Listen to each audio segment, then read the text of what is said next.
I'm Christopher Clark, Town Administrator for the Town of Harwich. I thought today I would spend a little bit of time going over where we are with the sewer project. As many people know, at this past town meeting was asked to appropriate money for the IMA with Chatham, the design in the East Harwich project, and other related, the third one is Colebrook. In total, those three elements cost about $12 million, and it went to the voters, and the voters approved those ballot questions. So where do we stand now in terms of those ballot questions?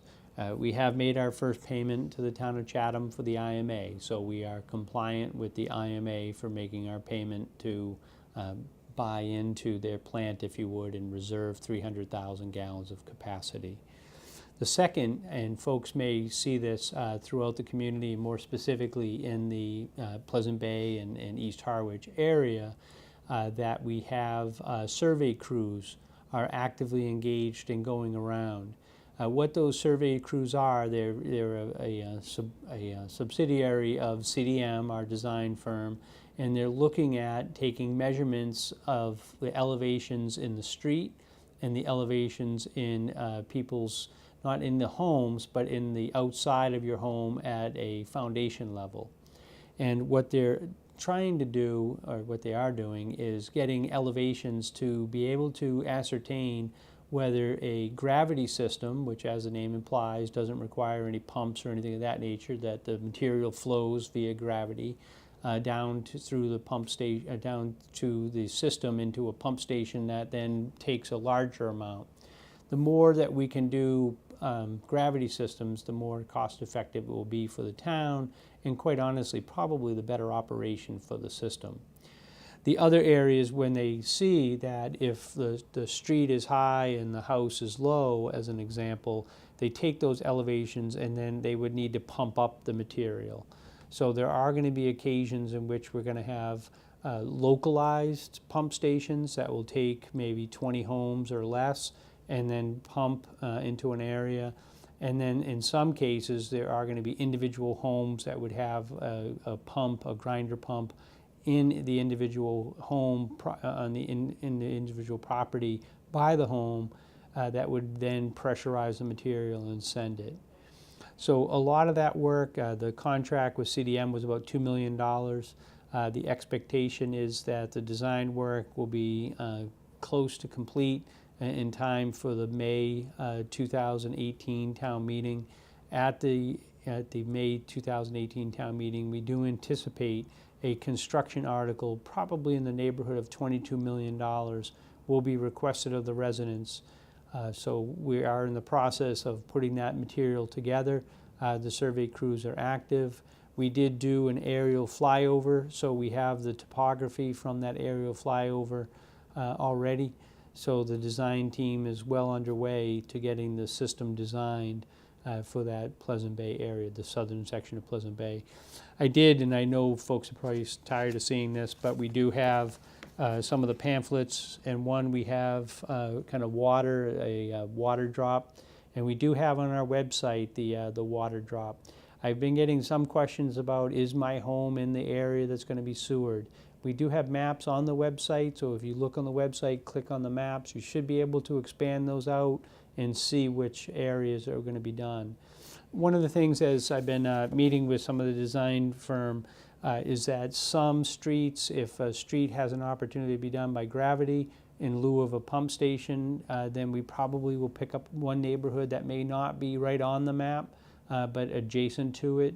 And somebody that is on the map may get adjusted with it. Property does not need to be, or will not be part of the sewer system itself.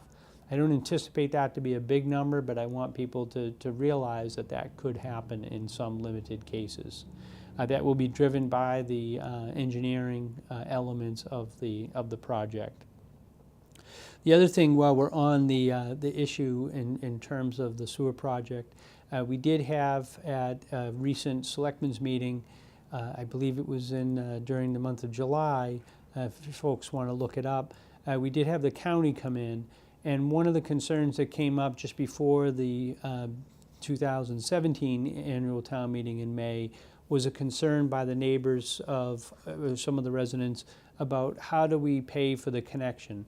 Again, the project that's being paid for by the town is putting a sewer in the street, and then the individual homeowner has to go from their individual home to the street.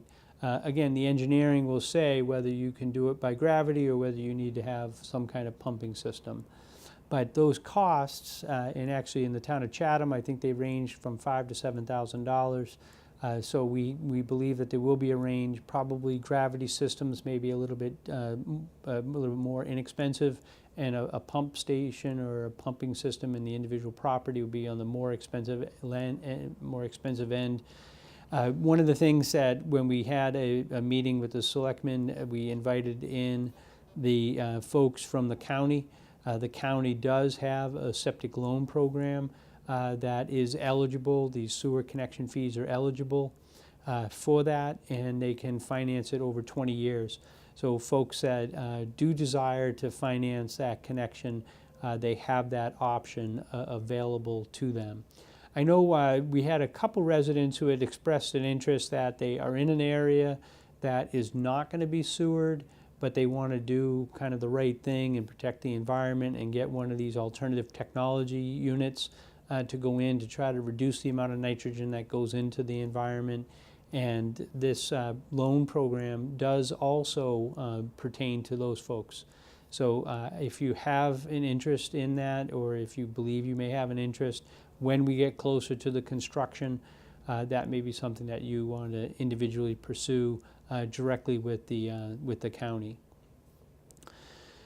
In terms of, I probably should mention, I was just thinking timetable-wise, by going to town meeting in May of 18, if town meeting approves it and then the ballot gets approved, we could look at construction beginning probably in the early fall, late summer of 2018, with construction done in the fall of 19. So it would be a 2-year construction cycle, and the project would be phased into probably 2 phases. One's closest to Chatham going first, and then the ones further away going second. And then there was also a $2 million appropriation that was made for Cold Brook. That $2 million appropriation had the elements included in it of approximately $180,000 to $200,000 that would be put towards design, and then the $1.8 million towards construction. What we are looking at, and we have been making progress, the town officials, we have been meeting with Harwich Conservation Trust and their respective consultants on our side and their side, and Harwich Conservation Trust owns the bog system on Bank Street, and the process would be to convert the bogs into a alternate system. So instead of a bog system, it probably would be a combination of relocating the stream bed that runs through there, number one. Number two, creating marsh instead of cranberry bog. And number three, creating some ponds. Ponds are tremendously effective nitrogen attenuators. The bottom layer of the pond is I guess I would call it a muck layer, but it's a biological layer, and it's very efficient at removing nitrogen. Not too dissimilar to the way a wastewater treatment plant works, where we use bugs to eat nitrogen and some of the other chemicals that enter into the system. So that is still a work in progress. Hopefully I will be able to give a more comprehensive update. We are also actively looking at researching grants that the town may be able to obtain as part of that project. So I know I'm pretty close to my time mark, so I am going to wrap it up there. Christopher Clark, Town Administrator for the Town of Harwich, thank you for your time and attention.